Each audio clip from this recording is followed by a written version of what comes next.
Bienvenido a tu programa Testigos de la Fe. Tomadla, porque yo escojo todo lo que vos queréis. Tomadla, porque yo escojo todo lo que vos queréis. Si vives santamente, morirás santamente.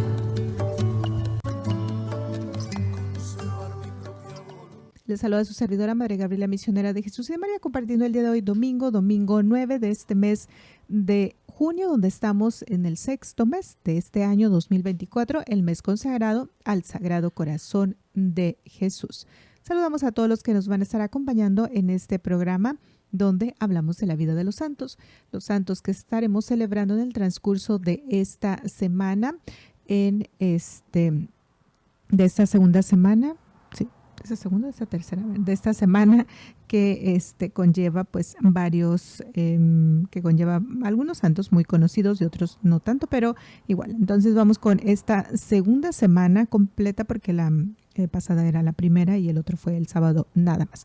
Saludamos también a los que a través de la frecuencia 860 nos están escuchando a través de nuestra página del internet www.montemaria.org, también a través del Facebook, y los que más tarde noche en la repetición también sintonizan la programación de Montemaría y de este programa de la vida de los santos. Nos conozco la sangre de nuestro Señor Jesucristo, en el nombre del Padre, del Hijo, del Espíritu Santo. Amén.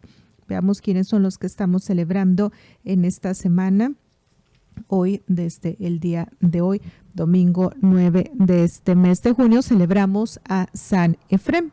El día de mañana, lunes 10, Beata Ana María Taillí. Martes 11, San Bernabé. Miércoles 12, San Juan de Sagaún. Jueves 13, San Antonio de Padua, muy conocido. Viernes 14, San Juan Francisco Reyes. Sábado 15, Santa María Micaela. Repetimos. El día de hoy, domingo 9, San Efrén. Lunes 10, Beata Ana María Taillí. Martes 11, San Bernabé. Miércoles 12, San Juan de Sagaún. Jueves 13, San Antonio de Padua. Viernes 14, San Juan Francisco Reyes. Sábado 15, Santa María Micaela. Pues muchas felicidades a los que van a estar cumpliendo años, celebrando algo en especial en esta semana. Como el día de hoy, felicitamos a Padre Junior, que está cumpliendo años. Vamos con el día de hoy, domingo 9 de este mes de junio, San Efrén. Efrén significa muy fructífero. San Efrén logró ya durante su vida gran fama como poeta y compositor de himnos religiosos, y en la antigüedad fue el más grande poeta cantor de la Santísima Virgen. La Iglesia Católica lo ha declarado doctor de la Iglesia, y los antiguos lo llamaban arpa del Espíritu Santo. Tenía especialísimas cualidades para escribir poesías, y San Basilio dice que tal era la estimación que los antiguos tenían por sus escritos, que después de las Sagradas Escrituras, en varias iglesias se leía alguna página escrita por este santo. El mejor triunfo de San Efrén es que a él le debemos en gran parte la introducción de los cánticos sagrados e himnos en las ceremonias católicas. Por medio de la música, los himnos se fueron haciendo populares y se extendieron prontamente por todas las iglesias. Los himnos de San Efrén se hicieron famosos por todas partes. Efrén nació en Nínive, Mesopotamia, Irak, en el año 306. Él afirma de sí mismo que de joven no le daba mucha importancia a la religión, pero que cuando le llegaron las pruebas y sufrimientos, entonces así se dio cuenta de que necesitaba a Dios. Dice, el santo narra que en un sueño vio que de su lengua nacía una mata de uvas, las cuales se extendían por muchas regiones, llevando a todas partes racimos muy agradables y provechosos. Con esto se le anunciaba que sus obras, sus himnos y cantos se iban a extender por muchas regiones, llevando alegría y agradabilidad. El obispo lo nombró director de la escuela de canto religioso de su ciudad, y allí formó muchos maestros de canto para que fueran a darle solemnidad a las fiestas religiosas de diversas parroquias. Los persas de Irán invadieron las ciudades de Nínive, tratando de acabar con la religión católica. Y entonces Efrem, junto con un gran número de católicos, huyeron a la ciudad de Edesa. Y en esa ciudad pasó los últimos años de su vida, dedicado a componer sus inmortales poesías y a rezar, meditar y enseñar religión. ¿A cuántos más podía? Dicen que la idea de dedicarse a componer himnos religiosos le llegó al ver que los herejes llevaban mucha gente a sus reuniones por medio de cantos que allí entonaban. Y entonces Efrem dispuso a hacer también muy simpáticas las reuniones de los católicos por medio de himnos y cantos religiosos. Y en verdad que logró conseguirlo. Para mejor inspirarse, nuestro santo buscaba siempre la soledad de las montañas y en los sitios donde santos, monjes y eremitas vivían en oración y en continuo silencio. Allí, lejos del remolino de la vida social, les llegaban mejor la inspiración de lo alto. Pero el obispo de Edesa, al darse cuenta de las cualidades artísticas del santo, lo nombró director de la escuela de canto de la ciudad y allí estuvo durante 13 años formando maestros de canto para las parroquias. Y sus himnos servían en las iglesias para exponer la doctrina cristiana, alejar las herejías y los vicios y aumentar el fervor de los creyentes. Y aún hoy, sus composiciones poéticas siguen siendo de grandísimo provecho para los lectores.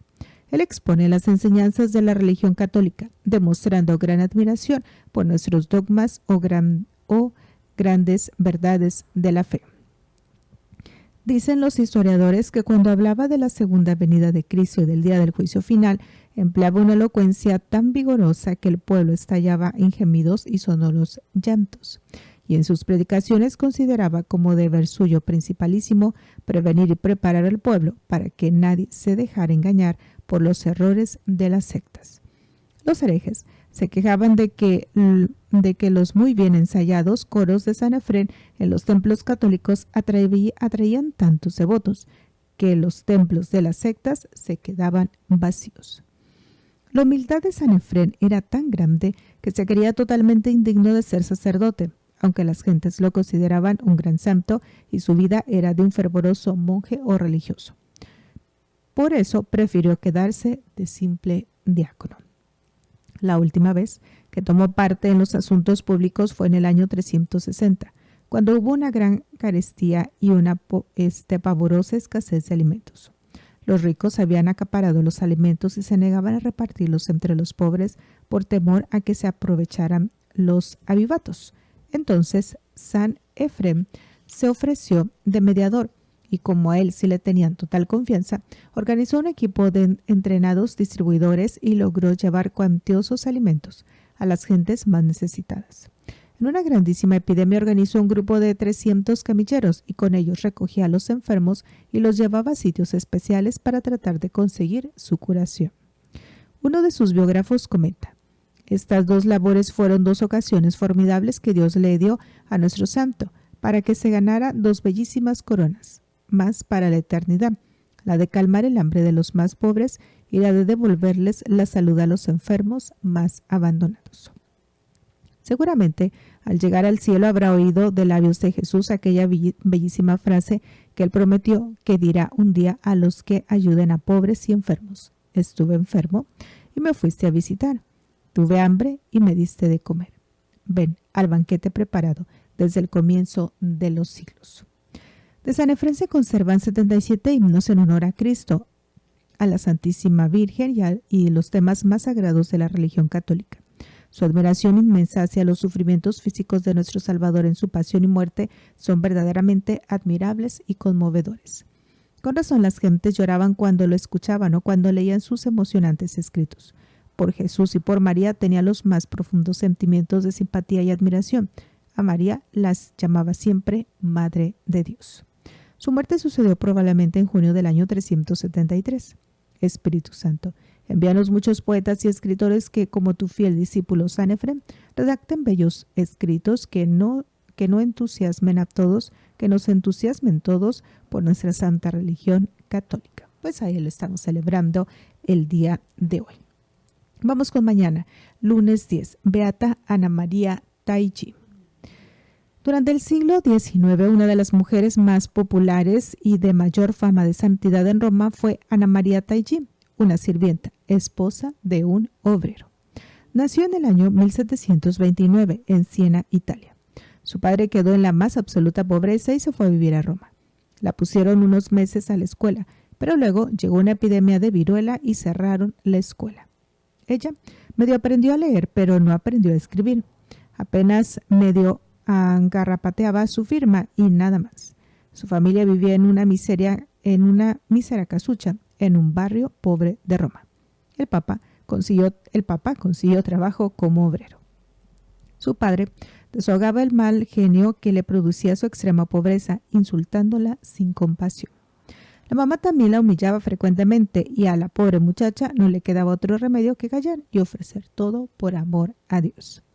Aprendió a hacer costuras y trabajando en el almacén de 2 señoras fabricaba ropa de mujer y así ayudaba a conseguir la alimentación para su familia. Y aunque sus padres, que en vez de conformarse con su suerte, era cada día más irascibles, la trataban con extrema dureza. Ella, sin embargo, tenía siempre la sonrisa en sus labios, tratando de alegrar un poco la amarga vida de su hogar. Su mayor consuelo y alegría los encontraba en la oración. Un día, en la casa donde trabajaba su padre, le avisaron que quedaba vacante un puesto de sirvienta, y él llevó para allí a Ana María. Poco después, la mamá fue admitida allí también como sirvienta, y así la familia tuvo ya una habitación fija y la alimentación segura. Ana María era una excelente trabajadora, y todos en la casa quedaron muy contentos del modo tan exacto como cumplía con sus labores. Cuando Ana tenía 20 años y era una joven muy hermosa, empezó a encontrarse cada semana con un obrero de 28 años llamado Domingo Taigi, que venía a traer mercado a la familia donde ella trabajaba. Se enamoraron y se casaron. Él era tosco, malgeniado y duro de carácter, pero buen trabajador, y ella lo irá transformando poco a poco en un buen cristiano. En su matrimonio tuvieron 7 hijos. Un día, en que Domingo y Ana María fueron a visitar la Basílica de San Pedro, un santo sacerdote, el padre Ángel, sintió que cuando ella pasaba junto a él, una voz en la conciencia le decía: «Fíjese en esa mujer. Dios se la va a confiar para que la dirija espiritualmente. Trabaje por su conversión, que está destinada a hacer mucho bien». El padre grabó bien la imagen de Ana, pero ella se alejó sin saber aquello que había sucedido. Y aquí que nuestra santa empezó a sentir un deseo inmenso de encontrar un buen sacerdote que la dirigiera espiritualmente para poder llegar a la santidad. Estuvo en varios templos, pero ningún sacerdote quería comprometerse a darle dirección espiritual. Además, era una simple sirvienta, analfabeta y llena de hijos. Pocas esperanzas podía dar una mujer de tal clase. Pero un día, al llegar a un templo, vio a un sacerdote confesando y se fue a su confesionario. Era el padre Ángel, el cual, al verla llegar, le dijo: «Por fin ha venido, buena mujer. La estaba aguardando. Dios la quiere guiar hacia la santidad. No desatienda esta llamada de Dios». Y le contó las palabras que había escuchado el día que la vio por primera vez en la Basílica de San Pedro. Desde entonces empieza para Ana María una nueva vida espiritual. Bajo la dirección espiritual del Padre Ángel, comienza a llevar una vida de oración y penitencia, pero por consejo de su director espiritual deja de hacer ciertas penitencias que le hacían daño para la salud y se dedica a cumplir aquel viejo lema: la mejor penitencia es la paciencia. En pleno verano, bajo el calor más ardiente, hace el sacrificio de no tomar bebidas refrescantes. Demuestra gran paciencia cuando su marido estaba en arranques de mal genio. Madruga para tener todo listo para sus hijos que van a estudiar y se dedica con todo el esmero a educarlos lo mejor posible. Sufre con admirable paciencia las burlas de muchas personas que la tildan de beata, de besaladrillos, etc. Y sucede entonces algo muy especial. Ana María empieza a ver el futuro en medio de un globo de fuego que se le aparece, y a su casa llegan a consultarle personas de todas clases sociales: cardenales, sacerdotes, obreros y gentes de las más diversas profesiones. A unos anuncia lo que les va a suceder y a otros lo que ya les sucedió. Y todos dan admirables consejos. Ya todos dan admirables consejos. Ella ni siquiera sabe firmar. Domingo Taiji dejó escrito: cuando llegaba a mi casa la encontraba llena de gente desconocida que venía a consultar a mi mujer, pero ella tan pronto me veía, dejaba a cualquiera, aunque fuera un monseñor o una gran señora, y se iba a atenderme y a servirme la comida y ayudarme con ese inmenso cariño de esposa que siempre tuvo para conmigo. Para mí y para mis hijos, Ana María era la felicidad de mi familia. Ella mantenía la paz en el hogar, a pesar de que éramos bastantes y de muy diversos temperamentos. La nuera era muy mandona y autoritaria, y la hacía sufrir bastante, pero jamás Ana María demostraba ira o mal genio. Hacía las observaciones y correcciones que tenía que hacer, pero con la más exquisita amabilidad. A veces yo llegaba a casa cansado y de mal humor y estallaba en arrebatos de ira, pero ella sabía tratarme de tal manera bien que yo tenía que calmarme al poco rato. Cada mañana nos reunía a todos en la casa para una pequeña oración y cada noche nos volvía a reunir para la lectura del libro espiritual. A los niños los llevaba siempre a la Santa Misa los domingos y se esmeraba mucho en que recibieran la mejor educación posible. Para llevar a la santidad, Dios le permitió muy fuertes sufrimientos, que ella ofrecía siempre por la conversión de los pecadores. Por meses y años tuvo que sufrir una gran sequedad espiritual y angustias interiores.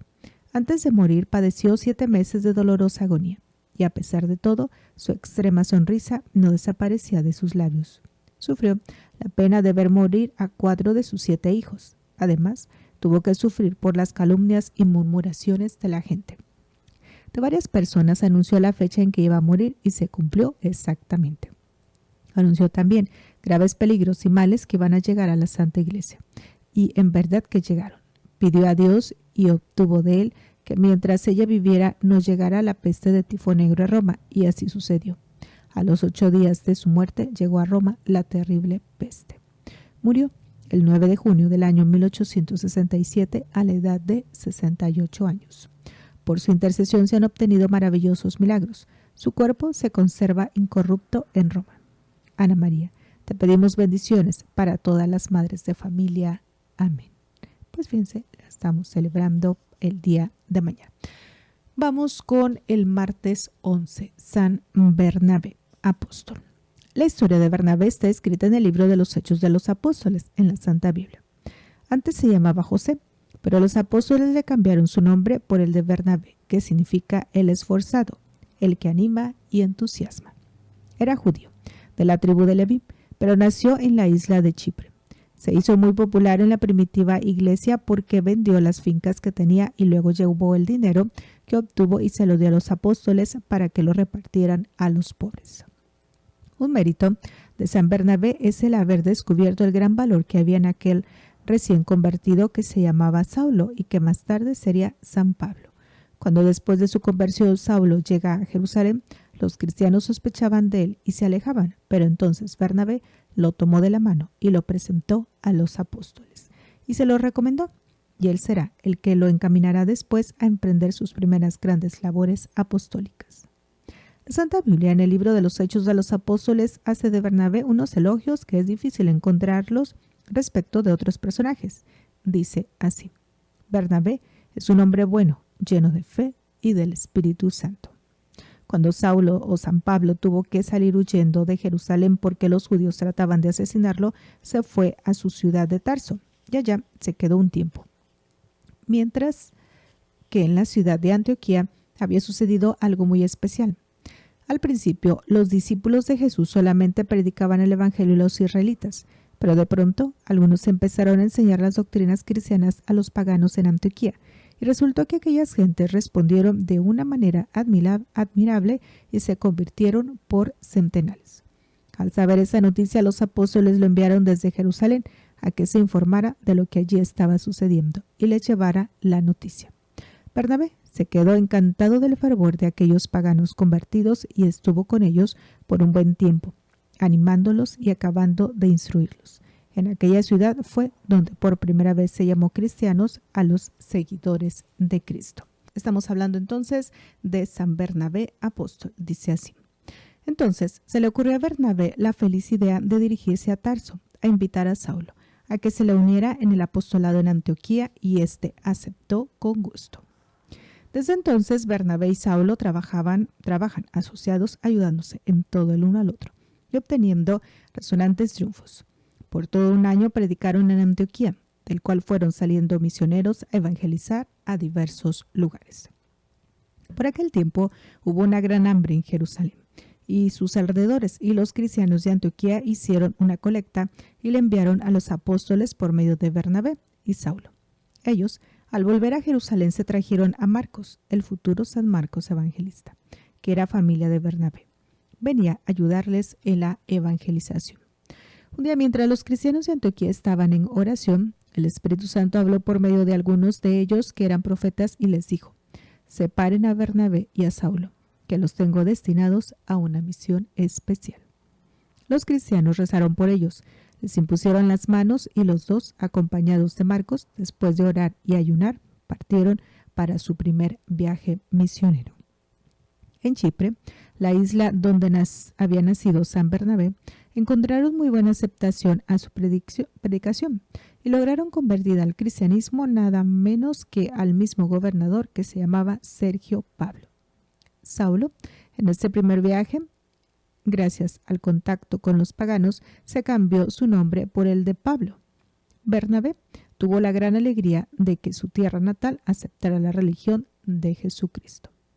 Emprendieron su primer viaje misionero por las ciudades y naciones de Asia Menor. En la otra ciudad de Antioquía, en Pisidia, al ver que los judíos no querían atender su predicación, Bernabé y Pablo declararon que de ahora en adelante les predicarían a los paganos, a los no israelitas, con lo cual los paganos sintieron una inmensa alegría al saber que la nueva religión no los despreciaba a ellos, sino que más bien los prefería.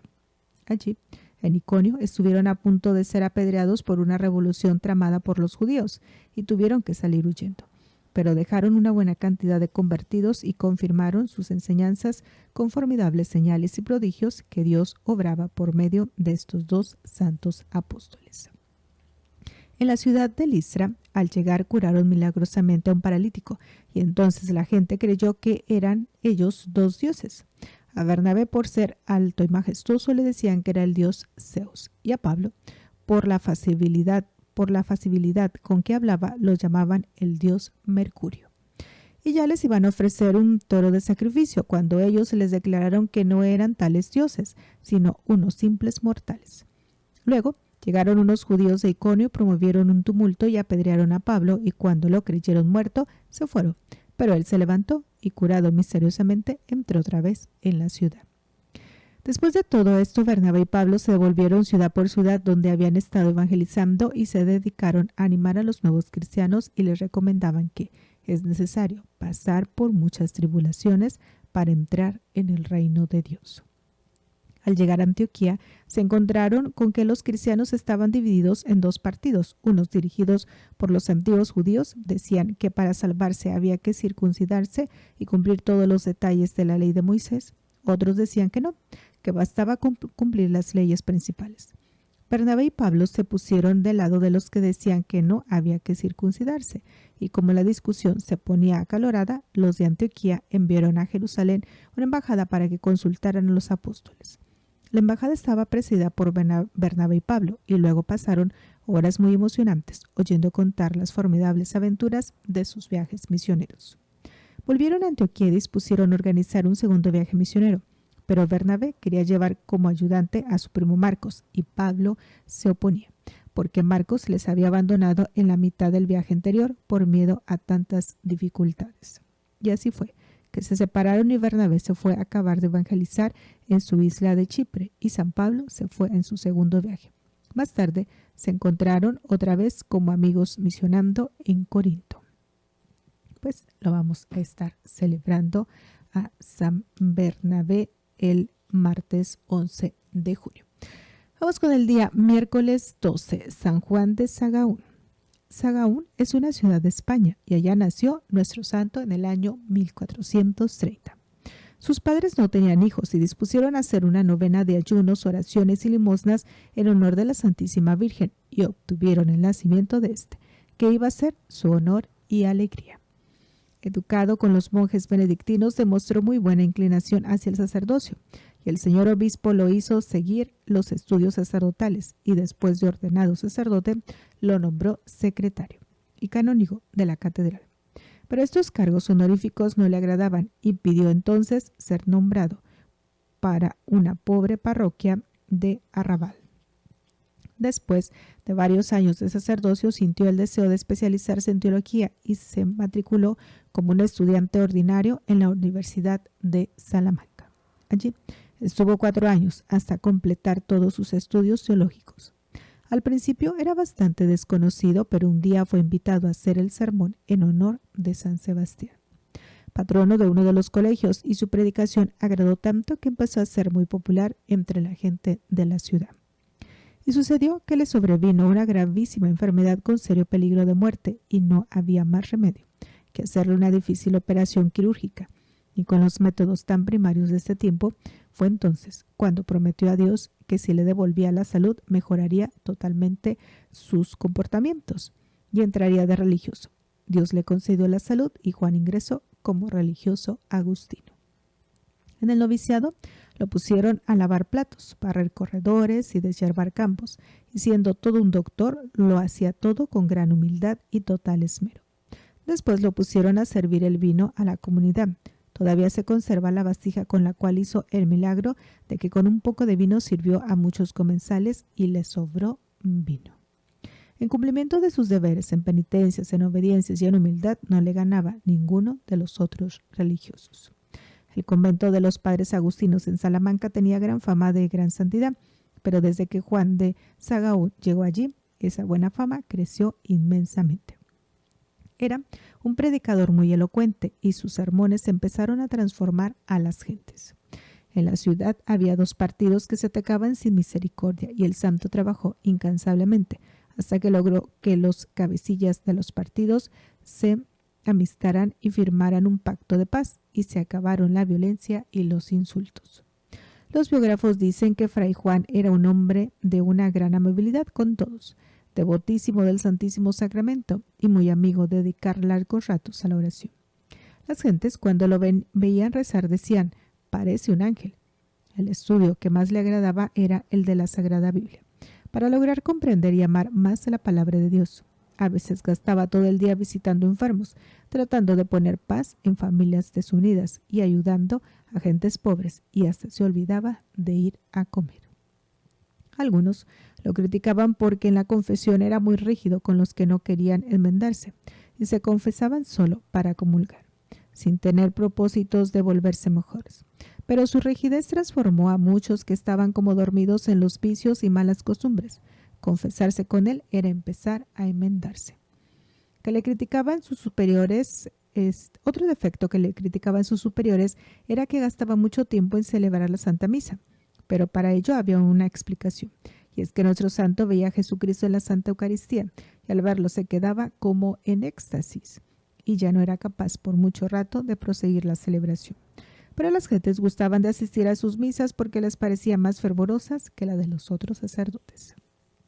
San Juan de Sagaún predicaba frecuentemente contra los ricos que explotaban a los pobres, y una vez un rico, amargado por esas predicaciones, pagó a 2 delincuentes para que siguieran al santo y le dieran una paliza.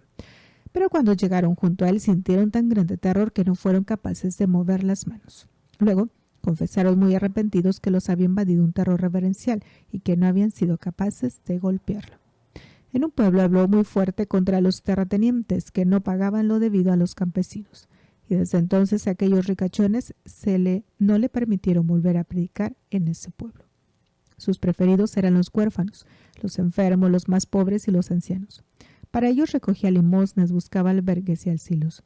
A las muchachas en peligro les conseguía familias dignas que le dieran sanas ocupaciones y las protegieran. Hizo frecuentes milagros y obtuvo con sus oraciones que a Salamanca la librara Dios durante la vida del santo de la peste del tifo negro, que azotaba otras regiones cercanas. Un joven se cayó en un hondo pozo. Fray Juan le alargó su correa y sin saber cómo, salió el joven desde el abismo prendido de tal correa. La gente se puso a gritar: milagro, milagro, pero él se escondió para no recibir felicitaciones. Salamanca sufrió un terrible verano y les anunció que con su muerte llegarían lluvias abundantes, y así sucedió. Apenas murió, enseguida llegaron copiosas y provechosas lluvias. Y sucedió que un hombre que tenía una amistad de adulterio con una mala mujer, al escuchar los sermones de Fray Juan, se apartó totalmente de tan dañosa amistad.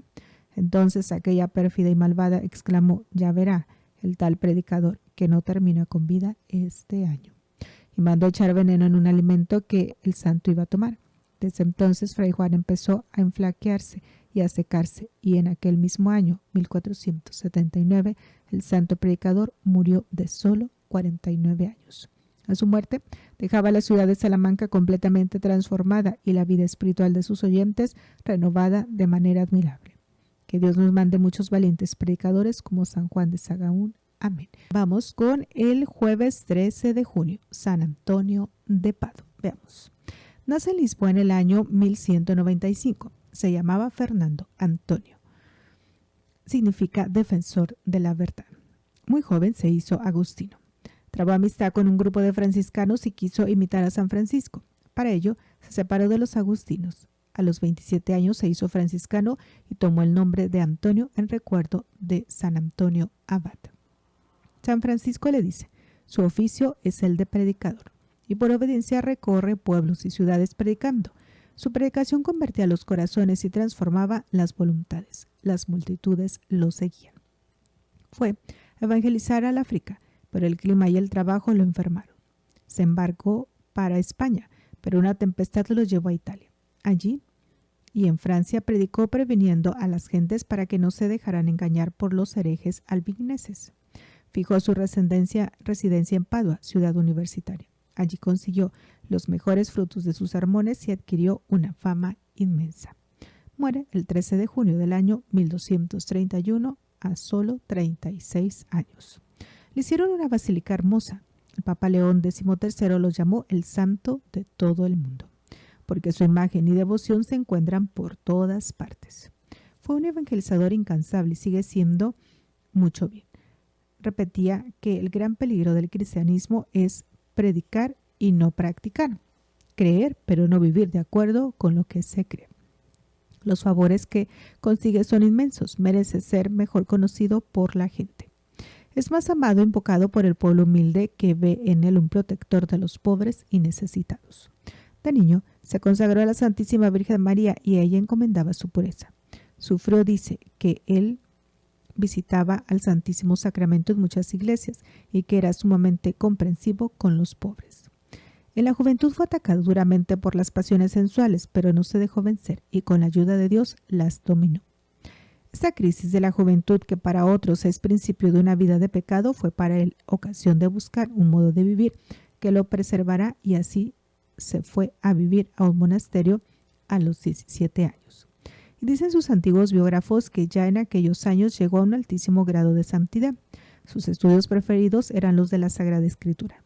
Se dedicaba a la oración y al estudio, pero vio que en aquel convento estaban algunos que no eran tan santos como él lo deseaba y dispuso a hacerse franciscano.